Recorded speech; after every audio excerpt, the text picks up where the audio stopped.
Yo, what up, street talk, street god, street vlogs, Erkin Das. Some thoughts.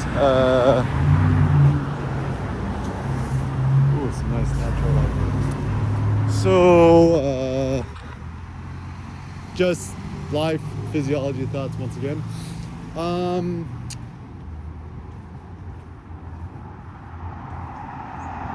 It's crazy, like even here in LA now, it's like the difference between being in the direct sun and the shade is like a, feels like a 90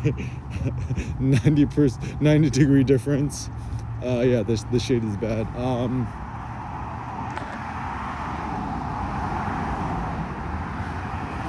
It seems if you have the option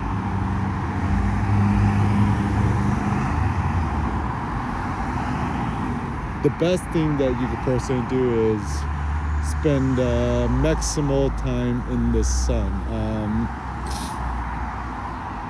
to not be stuck in the shade and just cut down the trees.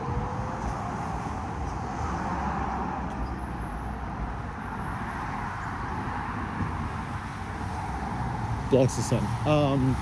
So yeah, I have some theories. I wonder if actually the reason why so many people are so miserable nowadays is lack of direct sun and light exposure. Even for myself, something I observed is when you're kind of in the shade, especially in the fall and the winter time, it's effing cold AF. But you're in the direct light, it feels like heaven. To me, the light is heaven. Isn't that funny? Because like we're photographers, right? Our passion is photography, and photography just means painting with light. So that's a good thing to consider. And also some practical thoughts is in regards to like real estate, homes, etc. It seems that the smart strategy is it's best to have an apartment, home, whatevs, that has like a lot of natural light entering it and hitting it directly and coming in directly. Like my ideal apartment or house or whatever would just be a glass cube high up, no buildings blocking it, which allows maximum light. People say, oh, it's so hot. Like I never get hot. I only get hot when I'm about to sleep. Sometimes I like to turn on the AC before going to sleep. But besides that, like I prefer the heat. Bring the heat, baby. It's so funny too, because even nowadays, to say something is good is calling a fire. It's like, oh, that's fire, bro.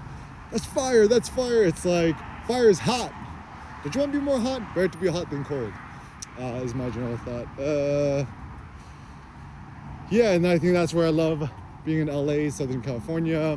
Very, very bright, that's natural light. But once again, this is a nuance.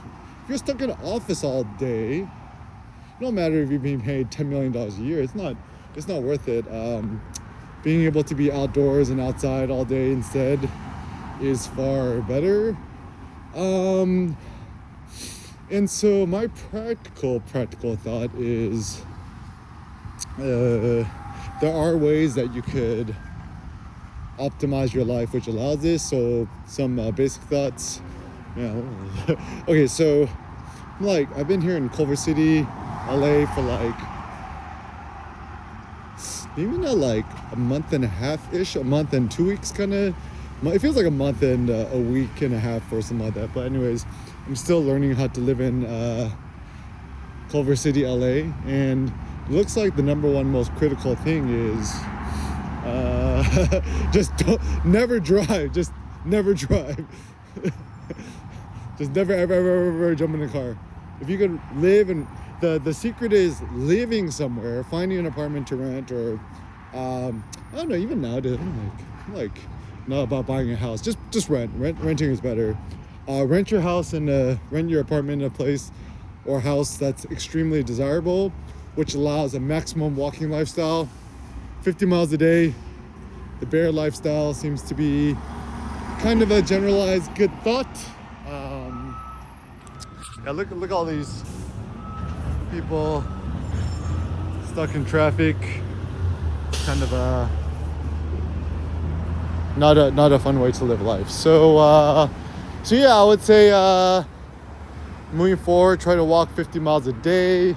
Do some sort of exercise and walks, which allows for walking, right? So for example, the farmers carries, farmers walks, Atlas lift, Atlas walk, the yoke walk.